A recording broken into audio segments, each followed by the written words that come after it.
വിജയ് ചിത്രമായ ജനനായകന്റെ റിലീസ് അനുമതി സ്റ്റേ ചെയ്ത് മദ്രാസ് ഹൈക്കോടതി. റിലീസിന് അനുമതി നൽകിയ സിംഗിൾ ബെഞ്ച് ഉത്തരവ് മണിക്കൂറുകൾക്കകം ഡിവിഷൻ ബെഞ്ച് സ്റ്റേ ചെയ്യുകയായിരുന്നു. സെൻസർ ബോർഡ് നൽകിയ അപ്പീലിലാണ് നടപടി. കേസ് 21-ന് വീണ്ടും പരിഗണിക്കും.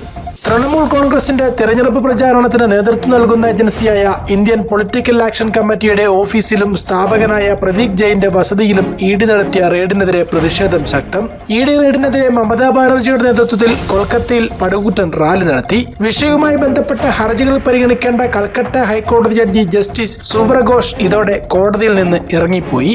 ശബരിമല സ്വർണ്ണക്കൊള്ളക്കേസിൽ ശബരിമല തന്ത്രി കണ്ഠരര് രാജീവർ മോഹനർ അറസ്റ്റിൽ. മണിക്കൂറുകൾ നീണ്ട ചോദ്യം ചെയ്യലൊടുവിൽ അന്വേഷണ സംഘം തന്ത്രിയുടെ അറസ്റ്റ് രേഖപ്പെടുത്തിയത്.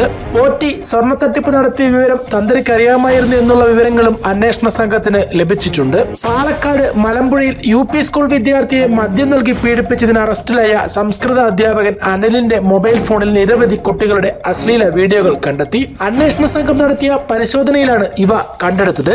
ഈ ഫോൺ വിദഗ്ധ പരിശോധനയ്ക്ക് അയച്ചു.